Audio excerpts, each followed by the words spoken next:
जय श्री कृष्णा, जय श्री श्याम।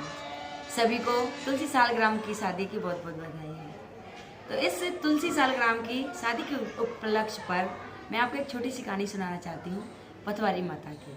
अगर किसी को ये कहानी अच्छी लगे तो कृपया लाइक सब्सक्राइब जरूर करें और कमेंट में लिख के जरूर भेजें कि कहानी कैसी लगी। तो एक गांव में एक माँ बेटा रहते थे। तो उनकी माताएं थी वो बहुत ही लड़ोकनी चड़ोकनी थी। तो सारे गाँव और बेटा बड़ा सीधा साधा भोला भाला था। तो ऐसे कुछ दिन व्यतीत होते और ये सबसे वो माता थी जाके और लड़ाती थी, तो सब उससे दुखी रहते थे। लेकिन उसका जो बेटा था उसको देखकर वो सभी खुशी हो जाते थे, कोई नहीं। तो गांव वाले जब वो शादी हो गया हुआ तो गांव वाले बोले कि माँ तो लड़ोकनी है लेकिन बेटा बहुत अच्छा है, इसकी शादी करनी चाहिए। तो दूसरे गांव में गए और वहाँ अच्छी लड़की थी और उसका विवाह करवा दिए। और जो लड़की वहाँ से आई वो बड़ी ही सीधे स्वभाव की थी और भक्ति भाव वाली थी।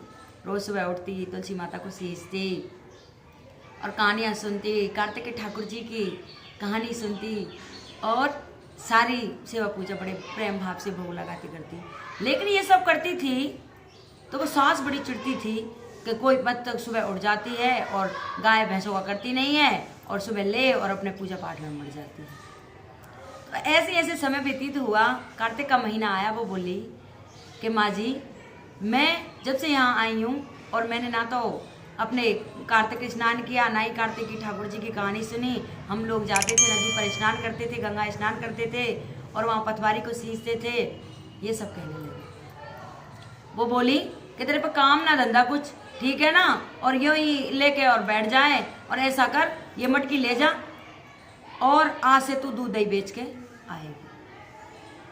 उसका दूध दही बेच के आएगी? हाँ। अब वो बोली कि ठीक है माँ जी, आपकी जैसी इच्छा। तो वो क्या करती, अपने सुबह उठी जल्दी नहाए और दूध का मटका लेके और दही का मटका लेके और जल्दी बेचने के लिए। रास्ते में गंगा जी नदी पड़ती थी। वहाँ सारी औरतें कार्तिक स्नान कर रही और तो पथवारी माता की कहानियाँ सुन रही थी और पथवारी को सींच रही थी। वो बोली बहन क्या कर रही हो? कि पथवारी माता की कहानी सुनते और कार्तिक स्नान करने आते हैं। तो वो क्या करती, अपना दूध दही पथवारी माता पर चढ़ा देती। वहाँ पीपल का पेड़ था, वहाँ चढ़ा देती। तुलसी माता से वो सींच कर कहानियाँ सुन के नहा धोकर अपने घर आ जाया करती। अब ऐसे ऐसे दिन व्यतीत होते चले गए। अब सासू माँ बोली हिसाब कर ला वहाँ जाके कि माँ जी तसल्ली लो, मैं हिसाब कर लाऊंगी। अब तो पूरा महीना ऐसे ही व्यतीत हो गया पूरा महीना। तो लास्ट मंथ आया। वो बोली कि देखो महारानी, मैंने ना तो दूध बेचा ना दही बेचा और मेरी सासू माँ को आप जानती हो वो कैसी हैं, और मैंने तो जो भी था वो आप ही को दे दिया और आपकी जैसी इच्छा। तो जब लास्ट का महीना आया और मैं लास्ट दिन आया, पूर्णमासी आई, कार्तिक समापन हुए, सारी सहेली इकट्ठी हुई और जो पथवारी माँ थी उनमें से थोड़ी थोड़ी मिट्टी लेके और पीपल था उसमें से थोड़ी थोड़ी मिट्टी लेके और पथवारी माता लेके थोड़ी थोड़ी सारी अपनी सहेलियाँ वहाँ जाती हैं और घर ले जाती हैं और घर ले जाके और अपने अपने घरों में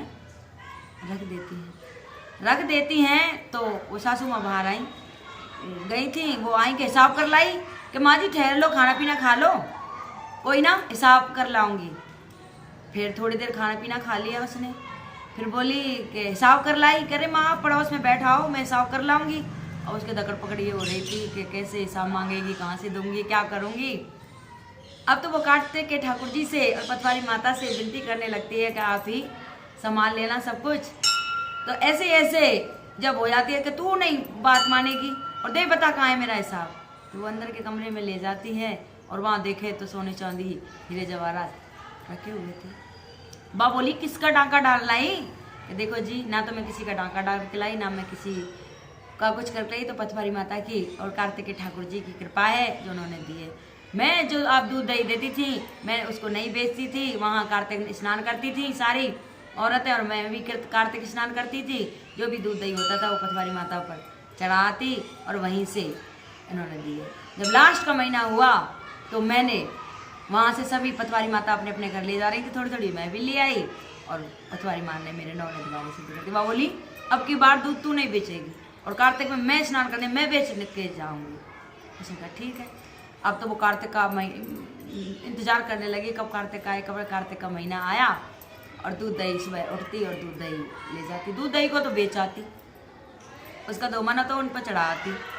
अब लास्ट का ऐसे इंतजार किया कब लास्ट आए, कब लास्ट आए, कब लास्ट आए। अब लास्ट आया तो सुबह जल्दी उठी और सारी पथवारी अपने घर में उठा लाई। अब तो और औरतें थी वो पहुंची कि अरे कौन है, और ये सारी पथवारी मतलब ले गई उठा के, और पता नहीं क्या है, आज तो पथवारी नहीं है यहाँ, हम क्या करें। तो सारी मतलब आपस में बातें करने लगी। भाई जब सारा महीना निकल जाता है और पथवारी मैया लास्ट में नहीं मिलती है तो आत्मा में दुख होता है। उधर वो गौर वो बहू और सास से कहने लगी, माँ जी आपने मेरे को पिछली बार हिसाब मांगा था, मेरे को दो। अरे बहू डट जा, दे दूंगी तेरे को हिसाब, तू तो थोड़ा लाई थी, मैं बहुत सारा लाई हूँ। कि नहीं दो मेरे को हिसाब। तो उसने चल और अंदर जाके उसको कमरे में ले गई, लेके देखे तो उसमें कीड़ा मकोड़ा बिच्छू कातर ऐसे निकले। तो आपने क्या किया माता जी, आपने तो हिसाब भी नहीं किया, और ये क्या कर लिया कि मैं तो सारी पथवारी यहाँ ले आई।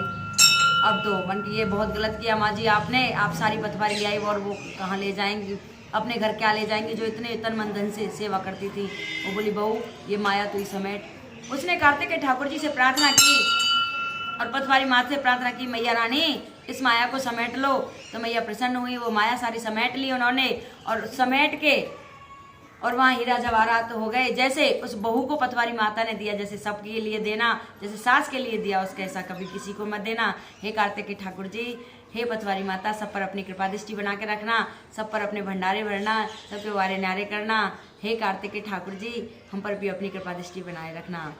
और कार्तिक की सभी को हार्दिक शुभकामनाएं, तुलसी विवाह की भी हार्दिक शुभकामनाएं। सभी माता बहनें प्रसन्न रहें, खुश रहें। कहते हैं सुखी बसे संसार सब, दुखिया रहे न कोई, और ये अभिलाषा हमारी भगवान पूरी होई। प्रभु सभी माता बहनों पर अपनी कृपा दृष्टि बनाए रखना। हे मेरे कार्तिक के ठाकुर जी, हे मेरे गोपाल, हे मेरी तुलसी महारानी, सब पर अपनी कृपा दृष्टि बनाए रखना। अगर ये कथा किसी को अच्छी लगी हो तो कृपया लाइक सब्सक्राइब जरूर करें, कमेंट में लिखकर जरूर भेजें कि कैसी लगी।